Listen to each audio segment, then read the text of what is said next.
नागपुरातील एसबीएल कंपनीतल्या स्फोट प्रकरणामध्ये कंपनीचे प्रमुख आलोक चौधरी आणि संजय चौधरी हे दोघेही अजूनही फरार आहेत। या कंपनीच्या मालकांना अद्याप अटक का करण्यात आलेली नाही असा महत्त्वाचा मुद्दा आता उपस्थित होतोय। या प्रकरणात आता 21 जणांवर सदोष मनुष्यवधाचा गुन्हा दाखल झालाय।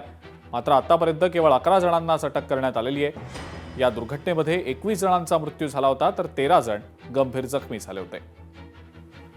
ही दरवर्षी अशा घटना होत आहेत, त्यावर सरकार काही गांभीर्यानं लक्ष घातल्याचं दिसत नाही। हा विषय आता आम्ही हाऊसमध्ये घेऊ, अधिवेशनात घेऊ। पैशाने काही जीव खरेदी करता येत नाही। तुम्ही मदत केली मोठ्या प्रमाणात, ही मदत केली, ती मदत केली, एवढे कोटी दिले, एवढे लाख दिलेत, याच्याने काही जीव परत येणार आहे? तिथल्या सेफ्टीच्या दृष्टीनं, तिथल्या ऑडिटच्या दृष्टीनं सरकार काय प्रयत्न करत आहे? या ठिकाणी त्याचं ऑल इंडियाचं ऑफिस नागपुरात असताना या घटना घडतात। मुख्यमंत्री नागपूरचे असताना दरवर्षी 2-4 घटना घडत असतात आणि लोकांचा जीव जातो। ही तर प्रचंड मोठी घटना आहे आणि त्याच्यावर खुनाचा गुन्हाच दाखल केला पाहिजे। सदस्य मनुष्य नाही, खून केलाय त्यांनी। या प्रकरणामध्ये एसबीएल कंपनी हा जो स्फोट झाला त्या कंपनीचे मालक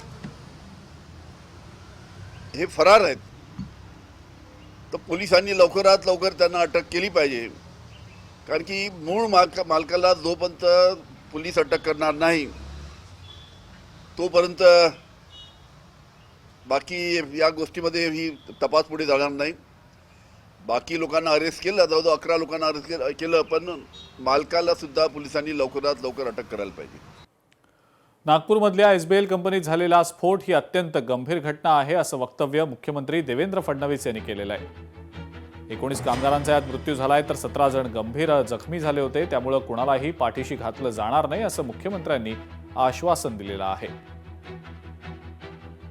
सभापती महोदय, सातत्याने या महाराष्ट्रामधल्या नागपूरमध्ये असलेल्या 12-13 कंपन्यांमध्ये ह्या घटना घडतायत। मृत्युमुखी लोक पडतायत, कामगारांना सुरक्षित नाही, त्यांना कुठले सेफ्टी नाही, त्यांचे कुटुंब भयभीत झालेलं आहे, आजूबाजूचा परिसर भयभीत होतोय। या संदर्भातून आमची मागणी आहे की याला जे दोषी आहेत त्यांच्यावर कारवाई करण्याच्या संदर्भातून चर्चा आवश्यक असल्यामुळे 289 सदन स्वीकारावा आणि सविस्तरपणे याच्यावर चर्चा घेऊन सरकारने त्याचा खुलासा करावा। अभिजित वंजारी, जे गंभीर जखमी झालेले आहेत, 23 लोक गंभीर जखमी झालेले आहेत, त्यांना जी काही शासनाने मदत जाहीर केलेली आहे ती कमी आहे आणि म्हणून ती सुद्धा मदत वाढण्यात यावी। या सर्व गंभीर जे काही आपले रुग्ण आहेत त्यांना त्या ठिकाणी गव्हर्नमेंट मेडिकल हॉस्पिटल किंवा वेगवेगळ्या दवाखान्यामध्ये दिल्यानंतर त्या ठिकाणी स्किन बँक जी आपल्याला त्याची उपलब्धता या सर्व हॉस्पिटल्समध्ये पाहिजे ती सुद्धा कमी प्रमाणामध्ये आहे आणि म्हणून येणाऱ्या काळामध्ये तशा पद्धतीच्या सर्व प्रकारच्या उपाययोजना करण्यासाठी या जे 289च्या नियमाच्या माध्यमातून आपण प्रश्न उपस्थित केलेला आहे त्याला आपण चर्चेमध्ये त्याचं रूपांतर करावं ही आमची विनंती आहे। या कर्मचाऱ्यांना तर न्याय मिळालाच पाहिजे, परंतु त्या कंपनीवरती कुठेतरी एक FIR झालं किंवा तुम्ही हे चुकीच्या पद्धतीने केलेलं आहे अशी कुठचाही गोष्टी ऐकली नाही। एक नॉर्मल तुम्ही फक्त NC झालेली आहे, एका दोघांना डायरेक्टरना अरेस्ट करा ना एकातला COला पण नाही, एक स्थानिक झाले असतील, मॅनेजर MD कुठे झाले असतील।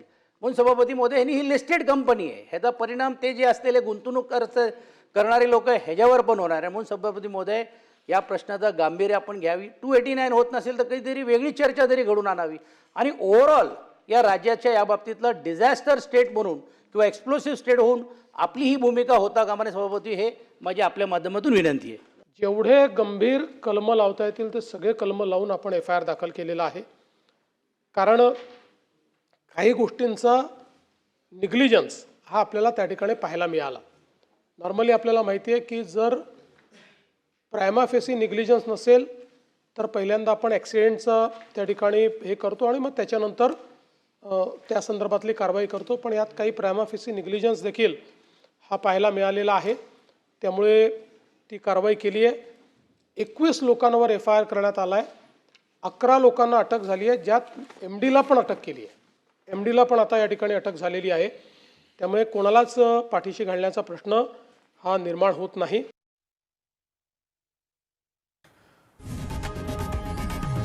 लोकशाही मराठी ऐका, पहा, जागरूक रहा।